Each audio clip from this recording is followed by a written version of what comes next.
பூமியின் அழுக்குறலுக்காக ஜெபிப்போம். நம் பூமியின் வெப்பத்தை சோதித்தால் அதற்கு காய்ச்சல் அடிப்பது நமக்கு தெரிய வரும்.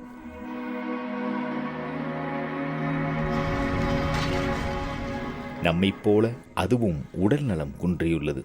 ஆனால் இந்த வேதனைக்கு நாம் செவிமடுக்கின்றோமா? இயற்கை பேரழிவினால் பாதிக்கப்பட்ட பல கோடி மக்களின் வேதனைக்கு செவிமடுக்கின்றோமா? பெரும்பாலும் இதனால் பாதிக்கப்படுபவர்கள் ஏழைகளே. வெள்ளத்தினாலும் வெப்ப அலைகளினாலும் பஞ்சத்தினாலும் தங்கள் வீடுகளை விட்டு வெளியேறும் நிலைக்கு ஆளாக்கப்படுபவர்கள் அவர்களே.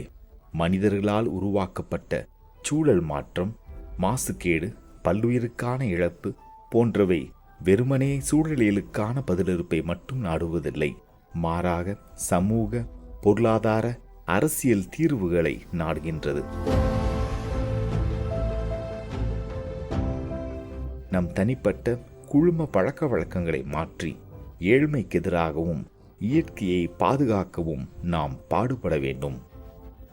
பூமியின் அழுகையையும் இயற்கை பேரிடர்கள் மற்றும் சுற்றுச்சூழல் மாற்றம் ஆகியவற்றால் பாதிக்கப்பட்டவர்களின் கதறலையும் நாம் ஒவ்வொருவரும் கேட்டு இதயத்தில் எடுத்துக்கொள்ளவும், நாம் அனைவரும் வாழ்கின்ற இந்த பூமியின் மீது தனிப்பட்ட அக்கறை கொள்ளவும் நாம் மன்றாடுவோம்.